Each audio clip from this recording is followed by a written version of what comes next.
this is Reporter's Diary. Let's get straight to the top story this evening. Representatives of the NBFC and HFC companies met the Prime Minister Narendra Modi to discuss the sector's liquidity concerns. They are addressing the media as we speak. Let's cut across live. To allow the liquidity support. Second, we have also suggested that to allow public deposit access by NBFCs and HFCs, which is restricted by RBI. So you allow them to access public deposit. That will help to reduce the risk and not dependence upon the banking system for funding. So this is only for systemically important? Yeah, so we have said that for systemically important, you allow even the deposit. Life insurance, pension fund, where they are taking exposure on GSEC and everything else, that can be reduced and some exposure can be taken for the NBFC. So insurance companies today hardly have any exposure to the NBFC and the HFC sector. If insurance and pension funds are opened up more, that resources can come in for the growth, because growth has started to happen. One thing very good in the last few years is that if you see the businesses of the NBFC, HFC, the growth in the last at least 2 years was very strong. So, but the growth has to be supported by the raw material, which is money, and that is what we are. So most important thing, NBFC and let's say are playing an important role in today's, particularly for small scale and medium scale industry. They have been, today what is happening? So the whole scenario is they are all AAA, banks are giving money to them and they are lending money. So the risk is taken by that.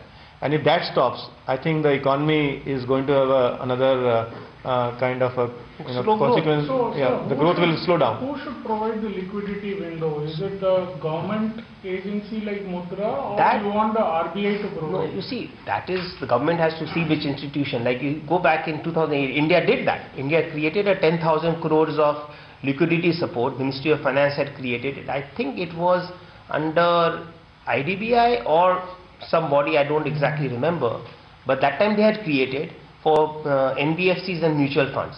Very few people took resort to it, but it was more of a confidence that yes, there is money, there will not be a crisis. So it's more like of a trust building, it is whether RBI come, whether pension fund tomorrow start, supporting. What I'm asking is, NBFC as a sector is regulated by RBI, right? Right.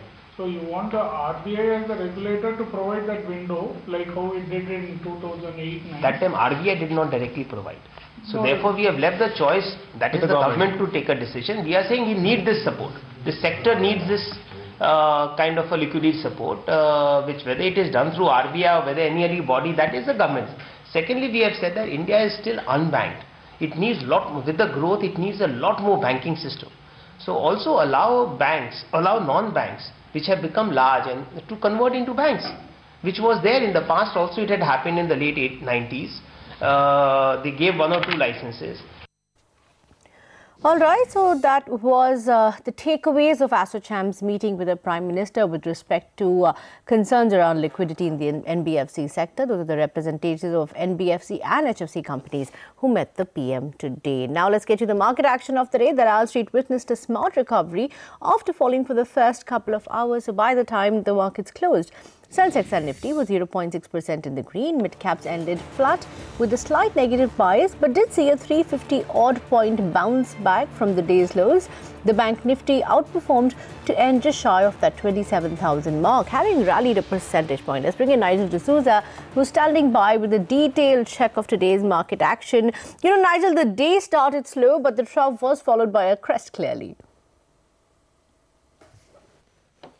Well, that's right. The bulls, they live to fight another day. At the start of the trading session, you were thinking that, in fact, we're going to go ahead and break the 10,500 odd mark. That didn't happen. The Nifty hit 10,535, and from there we saw a big recovery. The 50 DMA, that came in at around the 10,580 odd mark. That was breached intraday, but the Nifty on a closing basis really closed way above that particular level. A couple of factors led to the bounce. One was that, in fact, the US markets have seen a sharp correction. So there's hope that, in fact, now the US market could see a bit of a recovery from those lows. That's one part of it. And secondly, the Nifty had corrected 300 points in 3 trading sessions. So some of those shorts, they closed out their positions because tomorrow we have expiry as well. There were big gainers on the Nifty. Adani Ports did very well. That ended at the high point of the day. You had Bharti Airtel as well as Z. They were the top gainers on the Nifty. But the Nifty does well when the heavyweight stocks do well. And the HDFC twins came to the party. L&T as well ended with a gain of more than 1%. And they saw big recoveries intraday. That explains why, in fact, the Nifty did see an end with a gain of more than 50-60 points odd. The crisscross lines as well should come up for you. The number of stocks that were advancing at the start of trade were only around 250 stocks. By the time we wound down, more than 800 stocks were advancing. So that's telling you that the mid-cap index as well did see a very, very good recovery. Two themes really played out today. Brent crude prices cooled down, and you had the yields as well that were holding at lower levels, sub that 7.3%. So a couple of sectors that did well. The aviation space did well. ADF prices will come in lower. We know that most of these planes are flying full now, given that it's holiday season. So all the aviation stocks were up and about. And given that the yields cooled down, maybe the cost of borrowing as well will come in lower. So you had the likes of Bajaj Finance, India Bulls Housing Finance, Canfin Homes, as well as Repco Home Finance. All of them ended with strong gains. So good day for the bulls after seeing red on the screen. The markets ended well in the green, but now all eyes on the 200-day EMA. That comes in at around 10,770 odd mark. Okay, Nigel, thanks for breaking that down. So, a good recovery for the bulls. But let's get to the action from Main Street, where rupee opened higher by 25 paise at 69.88 against the US dollar versus its closing of 70.13 on Monday. However, the currency couldn't hold these gains for too long, slipping on the back of a sudden surge in dollar demand. It ended at 70.07, as you can see on your screens, against the greenback. But from currency to crude, oil prices rose to $51 a barrel after reaching its lowest level since June 2017. Now, this upmove came amid perceptions that a price slide was a result of global worries that were overdone amid an OPEC-led effort to tighten supply. So Brent at this point in time is hovering above the $51 per barrel mark. NYMEX is at $43.17 per barrel, up by about 1.5%. But the big story back home, the angel tax issue continues to simmer. There was some cheer earlier this week with the Central Board of Direct Taxes, or CBDT, instructing all its assessing officers to not take coercive measures to recover the outstanding tax demand or penalties till further notice. We learn from our sources now that CBDT continues to be concerned about the abnormal valuations of such companies. NBC TV 18's Simzi Jaipuriya has the exact details. Simzi, you have been following this up. What is the road forward now with respect of actually enforcing the angel tax? Well, let me put some background to this first. CBDT on December 24 had issued a circular clarifying that its officers should not go in for any coercive measures against any outstanding dues against startups till further orders. Now, this circular was very clear that no assessing officer would harass startups as of now. However, despite having said that, sources shared that CBDT has concerns regarding the valuations of startups. And not just this, CBDT feels that in some cases, black money has become the source of the seed capital for some of these startups as well. Thus, to avoid any confusion and treat all startups at par with the policy that was announced under the Startup India program, CBDT is in consultations with DIPP, asking them to certify startups and look at the valuations closely to avoid any wrong action against these startups. Thus, they want DIPP to hasten the pace of certification as of now. So now when we see the situation, we see that CBDT on its own is trying to avoid any wrongdoing, any wrong action against startups. But yes, they want DIPP to hasten the process, hasten the pace of certifications to avoid any confusion for startups. Let's see how soon DIPP gets into certification process and what is the best that CBDT can do in this. Back to you. All right, Timsy, thanks for that. And here's an exclusive interview now. Bajaj Auto will come in with electric vehicles for personal use at the top of the pyramid. That's the word coming in from Bajaj Auto's MD, Rajiv Bajaj. In an interview with us, Rajiv said that the company plans to foray into the electric vehicle space by 2020 with 2- and 3-wheeler products. Here are some excerpts of that exclusive interview. We will come in with electric vehicles for personal use at the top of the pyramid, because all new technology does well when it comes in at the top, because those consumers appreciate it and can afford it, and you don't have to bleed to introduce it.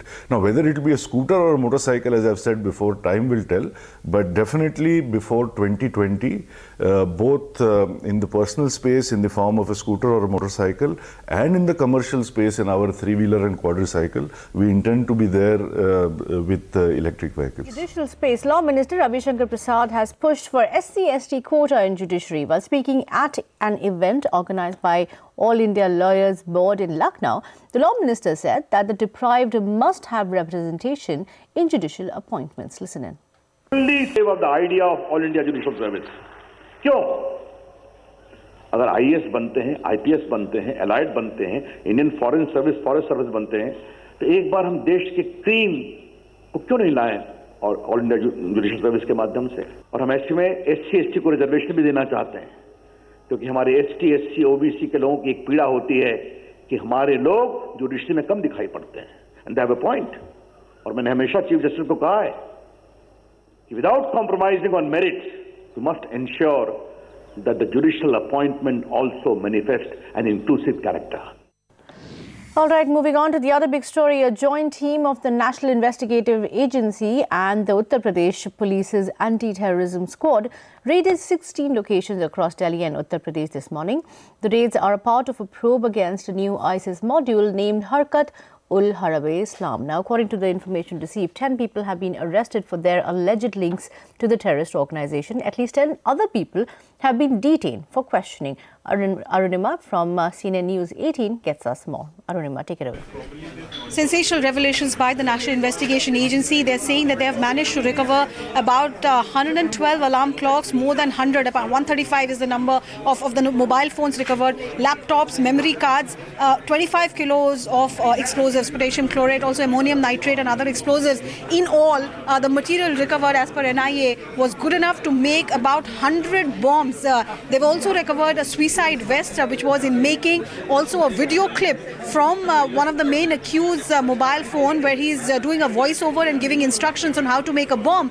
Now this is sensational because what the NIA is saying is that these people managed to, Mufti Sohail for example is a 29-year-old Mufti in a madarsa in Amroha, originally from Delhi. He managed to radicalize youngsters in the age group of 20 to 30 in his neighborhood here in Delhi. He managed to ensure that there was enough money. Some even stole gold from their house. And then they in the last 3 to 4 months, reached what NIA is calling advanced stages of carrying out multiple terror attacks in the country. That's what the NIA is telling us. A lot of questions need to be answered by authorities as to how you can, at a time when you're insisting that every customer does KYC, gives proper documents to service providers, how is it that they managed to procure more than 100 SIM cards? How is it that they managed to procure so much of explosives and alarm clocks? These are questions now that beyond investigation, the intelligence agencies will have to answer. Security installations, vital installations, certain important leaders and crowded places were their targets, and specific details will be known only when we carry out detailed interrogation. Back when Prime Minister Narendra Modi announced India's intention to buy 36 Rafale fighter planes from France off the shelf, his government projected the move as a swift policy action taken in national interest. Now, more than 2 years later, the government-to-government arms deal has turned out to be the biggest political hot potato of 2018. Let's take a look at how Modi government's decision to buy the Rafale fighters has turned out to be one of the most controversial defence deals in recent times.